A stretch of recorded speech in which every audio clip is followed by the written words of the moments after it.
My name is Iris Hale, and the morning I discovered someone had opened a $90,000 loan in my name, I didn't panic. I didn't freeze. I didn't call my bank and beg for answers. I simply closed the frosted glass door to my office at the Office of Currency Integrity, sat at my desk, and watched the alert pulse on my phone like a quiet, deliberate insult. Identity theft is not dramatic when you've spent years dismantling financial crime. It's clinical, methodical. A puzzle that always reveals the hand that moved first. But when the thief shares your blood, the math changes.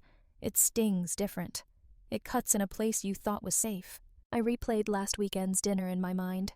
Camille laughing too loud about her big year, flashing a designer bracelet she never used to like, complaining about private school tuition for kids she didn't have, swagger, not success, noise trying to sound like power. The phone buzzed again, another automated notice. I pressed my palm against the wood desk to steady the quiet fire rising through my ribs. Someone had gambled with my name, my credit, my reputation, and they assumed I wouldn't notice. Or worse, they assumed I would notice and do nothing. I took a slow breath, slid my notebook across the desk, and wrote the first line in careful ink: unexplained credit activity. Subject likely familiar with surveillance gaps. Proximity intimate. Most sisters would have called. Argued, cried, demanded an apology. I have seen too much of what money does to the people who think they are entitled to it, so I didn't reach for my phone. I reached for the truth. Anyone can burn a bridge. I build cases, and once I start, I don't stop until every number lines up and every lie falls apart. I didn't go home early. People notice when you break routine, and I refuse to give them that satisfaction. I reviewed a report, signed a brief, poured coffee. Maybe next week, I told a coworker and left. Control isn't loud. It's not rushing. Outside, the DC air felt sharp. In the elevator, I finally exhaled. Adrenaline is illusion, strategy is power. Driving home, suspicion settled into certainty. Camille hadn't stumbled into fraud, she'd built it. She saw my life as a template she could steal, mistaking stability for inheritance. In the apartment, I left the lights off. City glow was enough. The bank portal blinked open, forged signatures, falsified income, even my middle initial copied. I whispered, "You shouldn't have done that." Evidence collection isn't dramatic. Screenshots, timestamps, metadata, truth built quietly. By midnight, I had enough. A family text pinged Camille rooftop cocktails captioned, "Sisters are forever."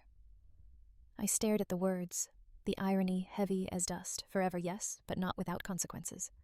Yes, but before bed, I whispered, "Tomorrow we start tracing the trail. Not vengeance, accountability, patient and precise." Morning came like a courtroom door unlocking. Coffee. Laptop. The rhythm of proof, observe, verify, document. Camille's payments were just low enough to avoid flags. She thought timing was luck. I knew it was math. Wires to a brokerage, transfers to luxury cards, deposits to shell LLCs. I'd followed money that didn't want to be found before. It always leaves fingerprints. Eves. 2 other names appeared, others she'd used for cover. I wanted shock. I felt inevitability. Mom called, then Dad, then a group text brunch plans, Camille choosing a treat, audacity mistaken for charm. I drove to the bank. No confrontation. Just a routine request for verification. The manager smiled, unaware she'd just set the first stone in my sister's wall. Back home, I printed everything, slid it into a binder labeled Hale Case, unauthorized activity. My hands steady. Patience is a blade, you don't swing it. You press until truth gives way. That night, headlights slid across the window. I wondered if Camille slept easy, convinced she'd won. She mistook silence for weakness. She never understood silence can be strategy, and I had just begun. Sunday dinner looked perfect. Rosemary chicken, polished silver habit. Camille breezed in last new diamonds, flashing confidence loud. She bragged between bites. Had to leverage some options. Big year needs big credit. I cut my chicken slowly. "Most people just don't break the law to do it," I said. Her smile froze. Then the smirk. "You're not going to report family." My mother's fork dropped. My father's jaw tightened. I set down my napkin. "Fraud isn't less illegal because the blood matches." She laughed lightly. "You'd never risk the family name." That was the truth of it. She believed I existed to protect her, not justice. I stood. I don't risk integrity for anyone. My father told me to sit. My mother whispered my name. Camille looked smug. I walked out quietly.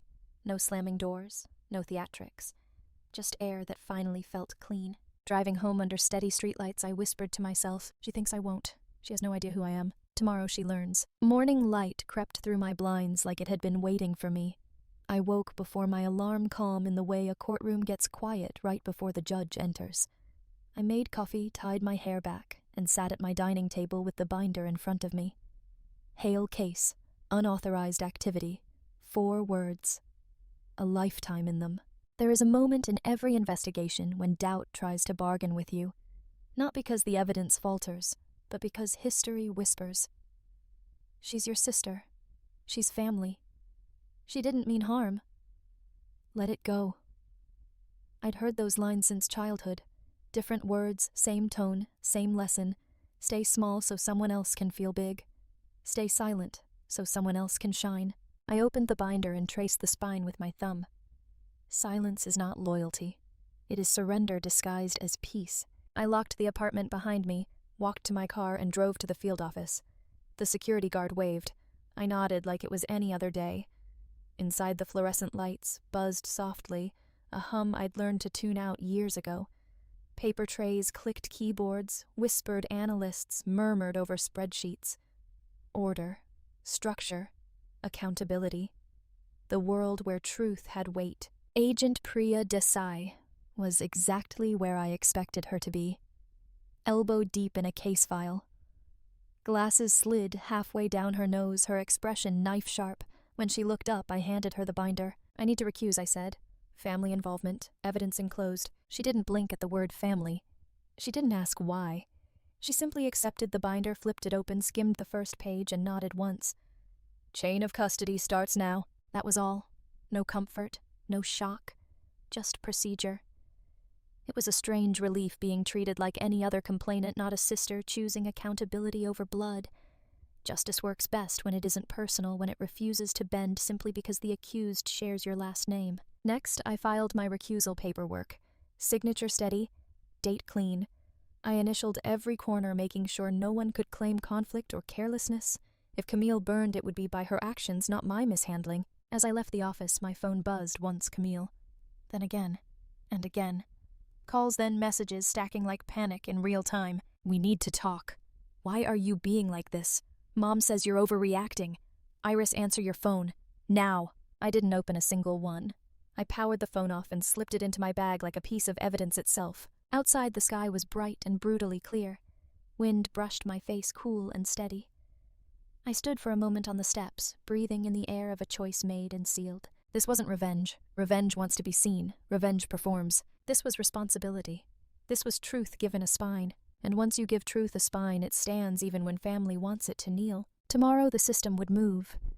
Today I allowed myself one quiet exhale. Then I walked forward, not away from her but toward myself. I didn't expect the knock so early, 3 firm taps urgent, not polite. 2 federal agents stood on the landing, wind tugging at their jackets. Search warrant, one said. I stepped aside. They weren't here for me but for the evidence drives I'd isolated. Procedure, not drama. They collected, sealed, signed. Their precision was oddly comforting truth moving through official hands. When they left, silence settled. I sat on the couch, fingers interlaced, feeling the ache of a family I once believed could be fixed. Hope dies slower than truth. Slower. By afternoon, a call came. "This is Gavin Mercer," said a clipped voice. "I represent your sister. She's distressed. This can be handled privately." "She committed a federal crime," I said. "She's willing to make things right. She had that chance before she stole my name." A pause. "You're making a mistake." "No," I said, watching winter light flare off rooftops. She did. That evening, sirens echoed. Down the block, agents led Camille to a car, shock, fury, disbelief in her eyes. She looked up, mouthed, "Why? Because right is right, even when blood disagrees." My phone buzzed my mother again and again. I didn't answer. I made tea instead. Justice rarely feels triumphant. Sometimes it feels like sitting alone with a warm mug, knowing doing the right thing looks like betrayal to those who mistake silence for love. Courtrooms are quieter than TV promises. No gasps, just consequence. I sat 2 rows behind the prosecution, not to gloat, but to witness truth spoken aloud. Camille sat immaculate, expression fixed, pride fractured. The charges, bank fraud, wire fraud, identity theft, landed heavy. For the first time, fear crossed her face. I felt no victory, only gravity. Her lawyer argued pressure, misunderstanding, emotion. But the evidence weighted emails, signatures, the dinner recording where she joked about using available resources. The prosecutor never raised her voice. Truth doesn't need volume. The sentence, 9 years, restitution, financial work, restrictions. My mother cried softly. My father stared forward. Image cracked. Camille finally looked at me, not sorry, just wounded that I'd chosen law over loyalty. But loyalty without integrity is surrender. Outside, Deputy Director Mills handed me an envelope. "Effective work begins at home," he said. Inside led National Identity Fraud Task Force, not reward recognition. My parents approached. My mother whispered, "We never thought she'd—" "I did," I said. My father's voice was raw. "You did what we couldn't." Approval wasn't necessary, but the words settled like closure. Driving home through dusk, streetlights flickered on small constellations of consequence. Justice isn't satisfying. It's steady cold necessary. Sometimes doing right means standing alone until clarity catches up. That night I made tea again, watched the steam rise. Outside the world spun with noise and opinion. Inside, only quiet remained. Accountability still constant, unbent. I didn't win, I didn't lose, I simply did not look away. Spring arrived slowly that year, as if the world needed time to thaw from what had cracked open inside my family. The cherry blossoms along the Potomac bloomed anyway.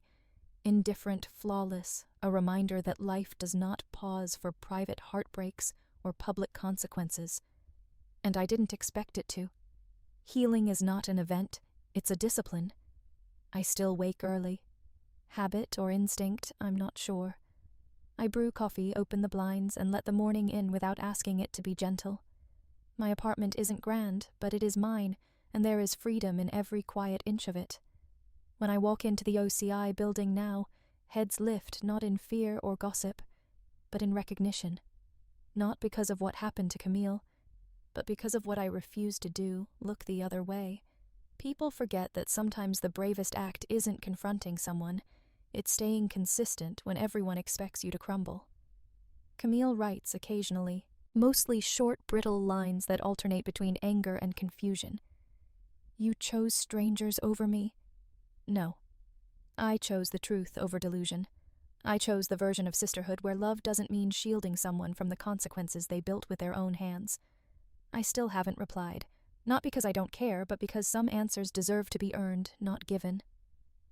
My parents are gentler now, softer in a way I didn't know they were capable of. My mother brings casseroles she pretends I need, and my father asks how my work is going without searching my face for cracks. Sometimes we eat in comfortable quiet. Sometimes we talk about nothing at all.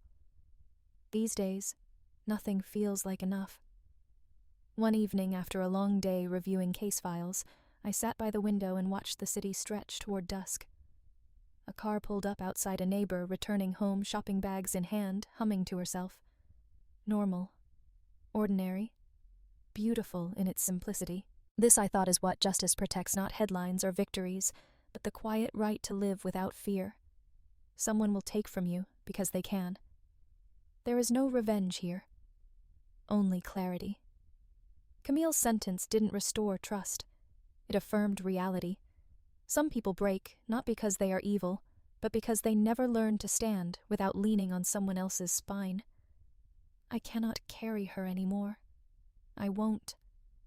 I take out the binder, sometimes not to reopen wounds, but to remember the truth. I earned strength is not the absence of doubt. It is the refusal to surrender to it.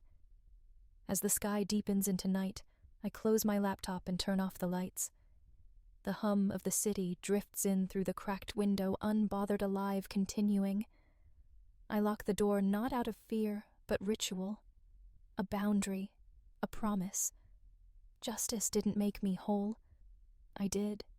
Quietly, steadily, without applause. And in this stillness I've built.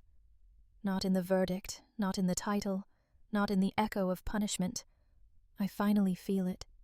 Peace that doesn't owe anyone an explanation.